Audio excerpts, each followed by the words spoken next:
क्या लगता है दोस्तों आपको, मुसलमान जो है वो ममता बनर्जी की सुनेगा या फिर अपने मजहब की सुनेगा? ये जो प्रश्न है दोस्तों, ये बहुत ही इंपॉर्टेंट प्रश्न बना हुआ है इस वक्त।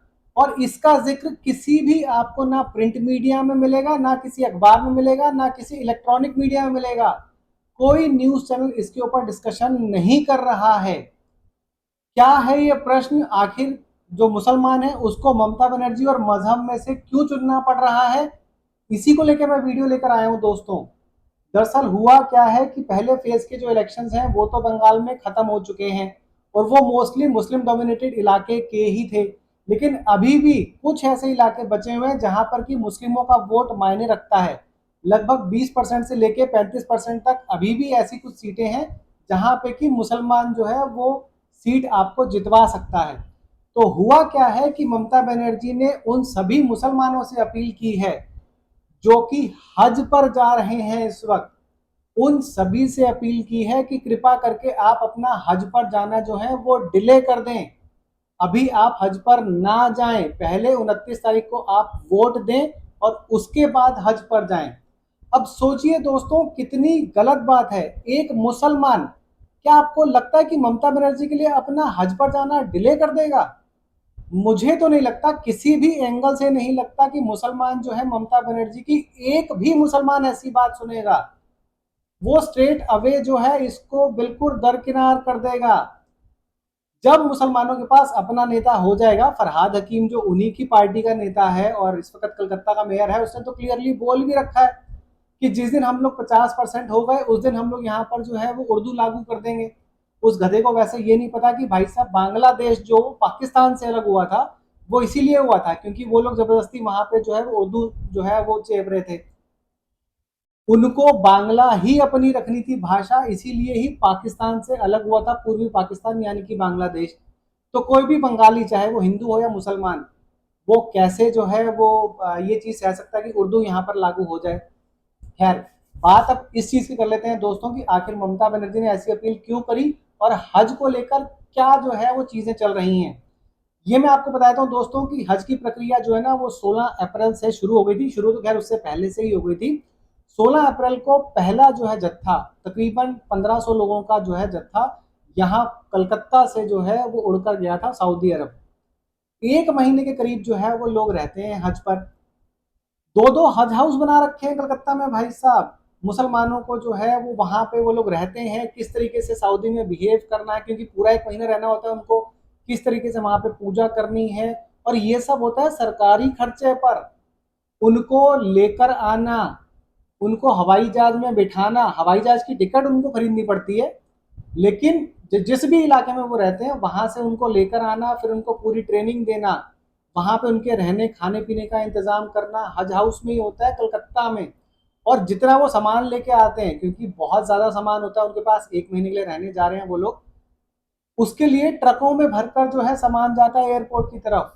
और ये जो जितने भी होने वाले हाजी हैं इनको भी जो है वो बसेस का, एसी बसेस का अरेंजमेंट किया जाता है इनके लिए, एयरपोर्ट तक ड्रॉप करने के लिए, और ऐसे ही वापस उनको लेके आया जाता है।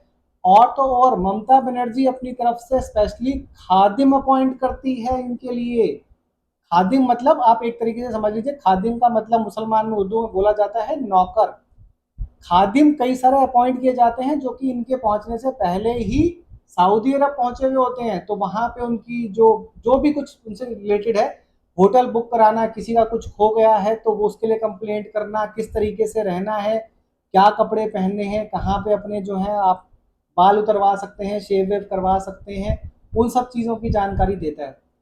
कलकत्ता में जो हज हाउस है भाई साहब, एक तो पार्क सर्कस कलकत्ता में लोकेटेड है, दूसरा जो है वो action area 2 new town Kadampura में लोकेटेड है। सोचिए, दो दो हज हाउस जो है, इनके बनाने पे तो सरकारी खर्चा हुआ ही है। हर साल जो है पश्चिम बंगाल की सरकार इस चीज के ऊपर 800 करोड़ से ज्यादा का खर्चा करती है।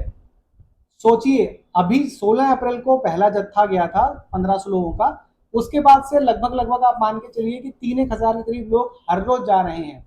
तो 16 अप्रैल से लेके अगर आप आज 24 मई जो है वो हो गई है, आप मान के चलिए कि ऑलमोस्ट 3000 लोग अगर हर रोज जा रहे हो तो इन 40 दिनों में लगभग लगभग जो है 1,20,000 लोग जा चुके हैं। ममता बनर्जी की अपील यही है कि भाई साहब जो चले गए वो तो चले गए, लेकिन इस बार जो अभी रुके हुए हैं वो कृपा करके 5 दिन रुक जाएं, क्योंकि आपको पता है कि इतना मुश्किल हो रही है ममता बनर्जी के लिए, इतना मुश्किल हो रही है कोई भी सीट जीतना मुस्लिम बहुल इलाकों में भी, क्योंकि आपको पता है लेफ्ट पार्टी हो, आईएसआई ये अपना आईएसएफ हो, या आपकी एआईएमआईएम की पार्टी हो, हुमायूं कबीर की पार्टी हो, कांग्रेस हो सबसे बड़ी, ये सब मुसलमान वोटों के पीछे पड़ी हुई हैं। अच्छा, अब कुछ लोग ये भी कह सकते हैं कि भाई साहब पिछली बार भी तो चुनाव जो है वो मई में ही हुए थे, मतलब अप्रैल में ही हुए थे, उस वक्त ममता बनर्जी ने अपील क्यों नहीं करी 2021 में? सेम रीजन, क्योंकि पिछली बार उसको पता था कि मुसलमान के ऊपर को जो है टीएमसी को वोट करने के अलावा और कोई चारा नहीं है, ना वहां पे कांग्रेस मजबूत थी, ना वहां पर जो है वो आपकी लेफ्ट मजबूत थी, ना ही एआईएमआईएम वहां पे आया था। आईएसएफ था वहां पे, लेकिन आईएसएफ का प्रभाव बहुत ही छोटे एरिया में था, हुमायूं कबीर भी नहीं था। इस बार ममता बनर्जी को क्लियरली समझ में आ गया है कि भाई साहब मेरा दाना पानी जो है पश्चिम बंगाल से उठने वाला है। पहले फेज की वो हालत देख चुकी है, इसलिए जितने भी बचे कुचे मुसलमान हैं उनसे वो, स्पेशली जो हज के लिए जाने वाले हैं, उनसे वो ये दुआ कर रही हैं कि कृपा करके भाई 5 दिन 6 दिन रुक जाओ, 29 तारीख को वोट करके जो है 30 तारीख को चले जाना। और कोई बड़ी बात नहीं है कि अगर वो लोग कह देते हैं कि ठीक है हम रुकते हैं, हमारी टिकट करवा दीजिएगा, तो उनकी टिकट कैंसिल करवा के पश्चिम बंगाल सरकार के पैसों से जो है उन सबकी टिकट भी बुक कराई जाए। कभी सोचा था कि इस लेवल तक जो है कोई भी सरकार जा सकती है वोट पाने के लिए? ममता बनर्जी की सरकार जो है वो इतने लेवल तक तुष्टीकरण की जो है वो परिभाषा बिल्कुल साबित करती है। इस लेवल का तुष्टीकरण वो कर चुकी है और करती रहती है।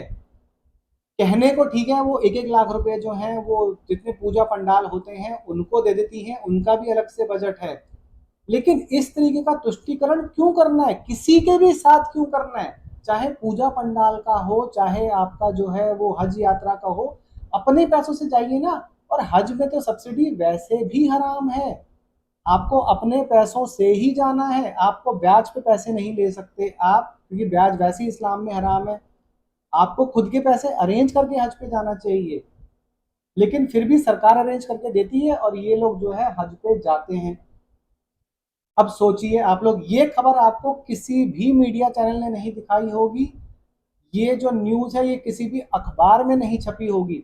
एक और चीज दोस्तों, अगर किसी ने कल, स्पेशली जो लोग कलकत्ता में रहते हैं वो अगर ये मेरी वीडियो देख रहे हैं, उन्होंने देखा होगा कल चुनाव के दिन कलकत्ता की सड़कें बिल्कुल खाली थी, बिल्कुल खाली। मतलब जितनी देर में जो है आपकी कह लीजिए कि 10 किलोमीटर का रास्ता जो है वहां पे कलकत्ता में पार करने में 1-1.5 घंटा लगता है, वो 10 किलोमीटर का रास्ता जो है कल की डेट में सिर्फ 10 मिनट में पार हो रहा था। और इसका रीजन जानते हैं आप क्या है?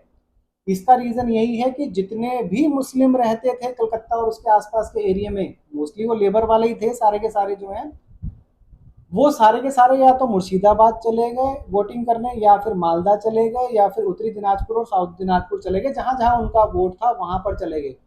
कलकत्ता कल पूरी तरीके से शांत था, कोई हड़बड़ाहट नहीं, कोई जल्दबाजी नहीं, कोई ट्रैफिक जैम नहीं। एक तरीके से कलकत्ता में जो है छुट्टी थी कल। क्यों? क्योंकि वहां पर लेबर ही नहीं थी काम करने के लिए। घर में भी जो लेबर काम करती हैं, बाइयां कह लीजिए, मेड कह लीजिए, हाउस हेल्प कह लीजिए, वो तक जो है कल अवेलेबल नहीं थी कलकत्ता में। कलकत्ता में एक तरीके से कल छुट्टी का दिन था दोस्तों।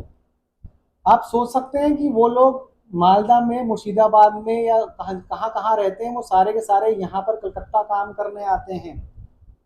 मुझे हालांकि थोड़ा सा शक तो हो रहा है कि ये जो भद्र लोग के लोग हैं, ये वैसे ही सस्ती लेबर के चक्कर में बांग्लादेशियों को अपने यहाँ आने देते हैं, अपने यहाँ नौकरियां देते हैं, ताकि सस्ते में काम हो सके, इनका प्रॉफिट बढ़ सके। तो मुझे तो अभी भी शक है कि कलकत्ता या ग्रेटर कलकत्ता रीजन में जो है बहुत ज्यादा सीटें बीजेपी जीत पाएगी।